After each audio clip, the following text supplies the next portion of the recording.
J. Robert Oppenheimer. You've probably heard the name, right? The father of the atomic bomb. But his real story, wow, it is so much more than that.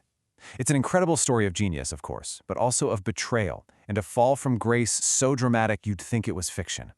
One minute he's a national hero, and the next he's a national pariah. In this one quote, it just gets right to the very heart of it all. This is what he said, with tears in his eyes, when his loyalty was being questioned and his entire life was on the line. It perfectly captures the core paradox of this man, a patriot whose love for his country was tragically used as a weapon against him. I mean, just look at the timeline here. The whiplash is staggering. In 1945, he is literally on top of the world. He's the scientific mastermind who helped win World War II. But then, less than a decade later, the very same government turns around and brands him a threat to national security. The contrast couldn't be more stark, and it's the central mystery of his life. So that is the big question, isn't it? How on earth does something like that happen? To get to the bottom of it, we've got to rewind. We have to go back to the beginning and really understand the man behind the legend. Okay, so let's start with his rise. This is the story of how a truly precocious kid became America's top physicist. Oppenheimer's mind, well, it was just on another level. I mean, by the time he was 10, he was already digging into physics and chemistry.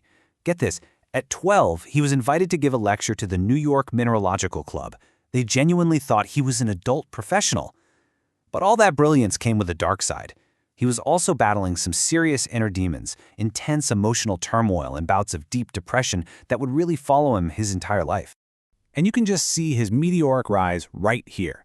He blows through Harvard in only 3 years, studies at the absolute best labs in the world, and by 1929, he's not just a professor, he's basically the gravitational center for theoretical physics in America.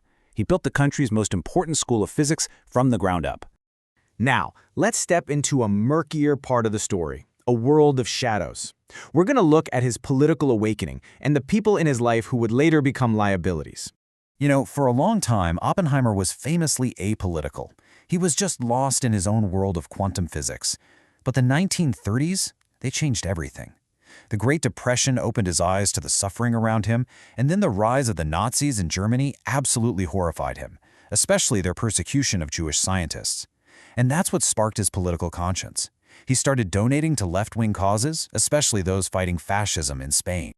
And this is where the trouble really starts to brew. Take a look at his inner circle. His brother Frank, a member of the Communist Party. His first great love, Jean Tatlock, a party member.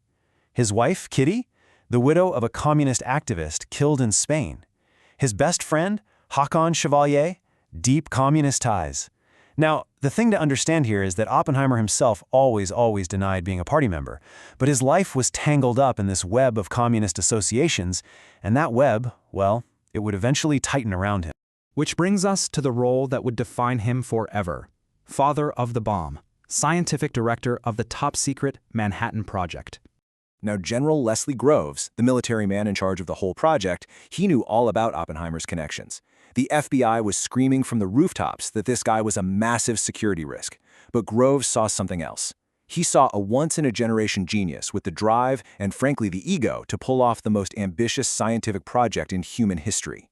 He rolled the dice on Oppenheimer. And what Oppenheimer did next was just unbelievable. He basically conjured a city out of thin air on a remote desert mesa in New Mexico. He recruited the world's top scientists, Nobel laureates, convincing them all to drop everything for this secret, high-stakes race against the Nazis. He was the charismatic glue holding the whole brilliant, chaotic thing together. And it all led to this moment, the Trinity test. And the location? A desolate piece of desert called the Jornada del Muerto, which translates to the Journey of Death. You can't make this stuff up. A chillingly perfect name for the birthplace of the atomic age. In the final tense moments before the explosion, as the countdown ticked towards zero, this is what Oppenheimer was heard muttering. It's just such a raw, human glimpse into the crushing weight he was feeling. The fate of the world and this terrible new power was sitting squarely on his shoulders. And then, a flash of light, brighter than 1,000 suns, and a terrifying roar. The test was a success. But in that supposed moment of triumph, the test director, Kenneth Bainbridge, turned to Oppenheimer and said that The celebration was over before it even started. They had done it, and now they had to live with it. That victory, though, was the peak of the mountain. From there, it was all downhill. Let's turn to the fall and the 1954 security hearing that was designed to destroy him. So why did they turn on him? Well, after the war, Oppenheimer became a powerful voice for controlling nuclear weapons. He was horrified by the arms race he had helped create, so he argued passionately against a crash program to build the next-gen weapon, the H-bomb, which was thousands of times more powerful. This put him on a collision course with some very powerful people in Washington, especially the chairman of the Atomic Energy Commission, a man named Lewis Strauss. Strauss didn't see a man of conscience, he saw threat. So they held a hearing, and they basically put his entire life on trial. They dredged up every single one of his past associations. They hammered him over something called the Chevalier incident, forcing him to admit that he'd lied years earlier to protect his friend.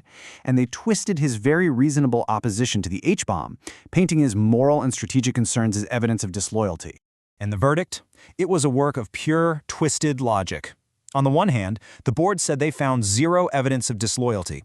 They explicitly stated he was a loyal citizen. But, in the very next breath, they revoked his security clearance anyway. Why? Because of so-called fundamental defects of character. It was a public humiliation, engineered to perfection. History has not been kind to that verdict. That hearing is now widely seen for what it was: a political witch hunt, a black mark on the name of our country, designed to silence a powerful voice they no longer wanted to hear. So finally, let's talk about his legacy, because it is incredibly complicated.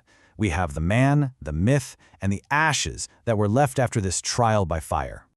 He landed on his feet, becoming the director of the prestigious Institute for Advanced Study at Princeton, but he was effectively banished from government service, exiled from the world of policy he had helped to shape. And the personal cost was just devastating. The ordeal broke his family. Heartbreakingly, years later, his daughter Toni took her own life after the FBI dredged up that same old file to deny her the security clearance she needed for her job. In the end, his legacy is this profound, tragic duality. He is the American Prometheus, the man who stole fire from the gods and handed it to humanity. But he then spent the rest of his life becoming a prophet, warning all of us about the terrible dangers of the very fire he'd unleashed on the world. And that leaves us with this final, massive question. See, Oppenheimer's story isn't just about one man from the past.